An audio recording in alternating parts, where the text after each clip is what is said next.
Sa isang masukal na kagubatan, mag-isang nanglalakbay ang prinsipeng si Adelio.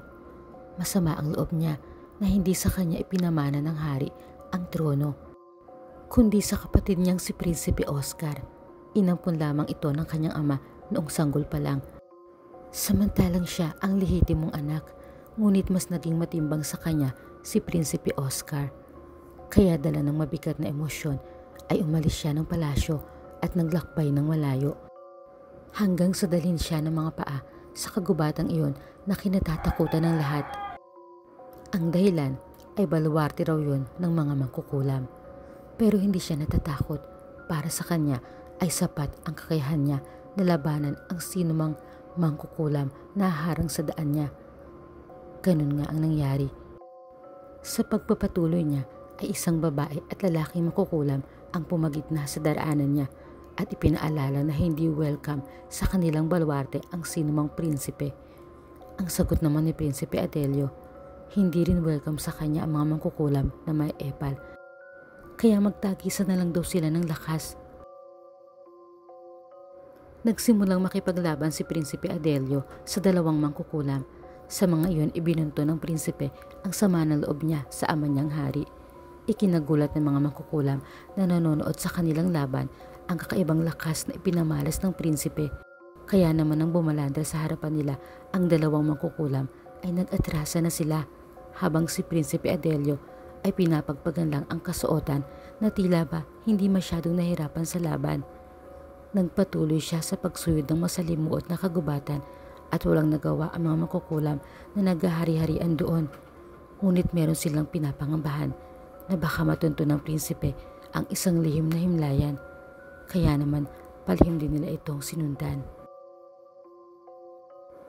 Nang marating ni Prinsipe Adelio ang pinakaliblib na bahagi ng gubat, ay nag-uuyuhan ang mga mangkukulam kung sino ang pipigil sa kanya na pumasok sa tagong kuweba.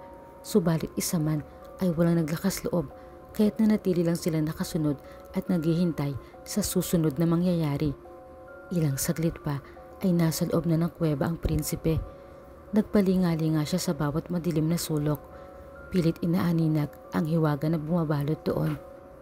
Para bang may bumubulong sa kanya na magpatuloy lang siya hanggang sa marating niya ang dulo at doon ay matagpuan ang isang nakahimlay na inakala niyang isang prinsesa dahil sa taglay nitong ganda.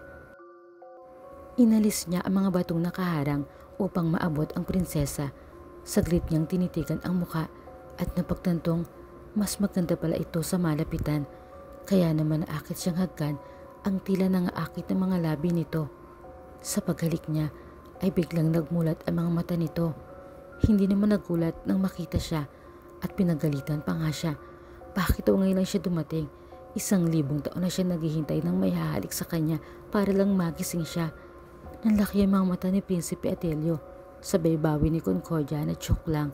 Siguro mga 1 taon pa lang naman daw mula na mahimlay siya ron dahil sa sumpa ng mga mangkukulam. Tinanong ni Prinsipe Adelio kung sino ang prinsesa at kung bakit siya isinumpa ng mga mangkukulam. Ani Concordia, hindi siya prinsesa, isa siyang certified na mangkukulam din. Puting mangkukulam nga lang, nakalaban ng mga itim na mangkukulam. Nagkaroon ng labanan sa pagitan nila at nang mahuli siya ay isinumpa siya dahil siya raw ang sinasabi sa propesiyang makakatalo sa mga itim na mangkukulam at makakalaya lang daw siya sa sumpang yun kung may prinsipeng makakatuklas ng himlayan niya. Kaya naman biglang niyakap ni Concordia ng buong higpit ang prinsipeng humalik sa kanya. Hahalikan pa nga sana niya sa labi nang biglang yumanik ang paligid. Ani Prinsipe Adelio, kailangan na nilang makalabas sa kuweba bago pa makagawa ng paraan ng mga itim na mangkukulam na maikulong silang pareho doon.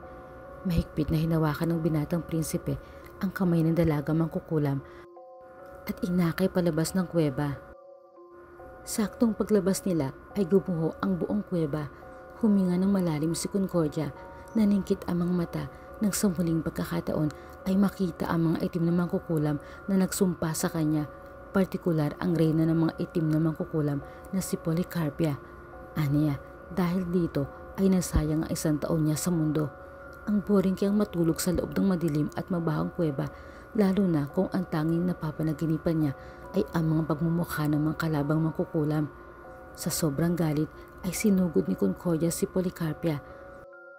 Haharangan sana siya ng mga kakampi ng reyna, ngunit hinarang naman sila ni Prinsipe Adelio at doon na nga nagsimula ang umuusok at nagliliyab na labanan sa pagitan ng mga itim na mangkukulam at ng bago magkakampi na prinsipe at puting mangkukulam. Sa huli, ang naiwang nakatayo ay sina Prinsipe Adelio at Concordia. Sa pagbabalik ng isinumpang mangkukulam sa kanilang baluarte, isinama niya si Prinsipe Adelio at ipinakilala bilang kanyang kabiyak. Nagulat ang binatang prinsipe, ngunit hindi siya tumutol dahil maganda at mabait naman si Concordia. Sa unang kita pa lang nga nila ay nasabi na agad niyang hindi na niya kailangang bumalik ng palasyo dahil natagpuan na niya ang lugar kung saan siya nararapat. Iyon ay sa piling ng puting mangkukulam na kanyang hinagkan. Ani Concordia, kailangang bumalik ni Prinsipe Adelio sa palasyo dahil gusto rin niyang ipakilala siya nito bilang kabiyak at upang patunayan din sa ama nitong hari na wala na siyang sama ng loob. Dapat daw tanggapin ng prinsipe na sadyang karapat-dapat ang kapatid sa pagmamana ng trono. Dahil higit naman sa korona bilang hari ang napasa kanya, iyon ay ang magkaroon ng babaeng makakasama sa bawat laban at magmamahal sa kanya ng tapat habang buhay.